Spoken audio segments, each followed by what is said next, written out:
আমরা দুনিয়ার বুকে যে কোনো জিনিস, ইলেকট্রিক জিনিস অথবা যে কোনো একটা বিল্ডিং সব তিনি বলেন নাই। যদি রাসূল যদি কোরআনের বাইরে কোনো কথা বলতেন, কিক বক্সার আলী যেকু নামে এক ব্যক্তি সিলেটে নিজেকে সিলেটের কথা বলে দাবি করছেন। নাউজুবিল্লাহ সবাই পাবেন। আমরা তীব্র নিন্দা ঘৃণা জানাইতেছি এবং এর দৃষ্টান্তমূলক শাস্তি দাবি করতেছি। আমরা সামনের বাইরে এখানে উপস্থিত আছেন আমাদের সুবহানবাগ মসজিদের মুসল্লিদের পক্ষ থেকে আমরা এর প্রতিবাদ এবং নিন্দা এবং ঘৃণা জানাচ্ছি। মুসল্লিদেরকে প্রতিবাদ মিছিল আমরা করবো ইনশাআল্লাহ। বর্তমানে এটা ঘৃণা জানাচ্ছি, প্রতিবাদ জানাইতেছি এবং দৃষ্টান্তমূলক শাস্তি জানাইতেছি।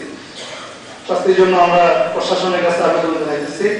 এটা যারা সাংবাদিক ভাইরা আছেন মেহরবানি করে আপনাদের মিডিয়ার মধ্যে প্রচার করে দেবেন। এছাড়াও যদি ইস্তেমা নাও যেতে পারি 3 দিন তারপরে 10 দিন যুক্ত হয়ে নামাজ জানবেন। হ্যাঁ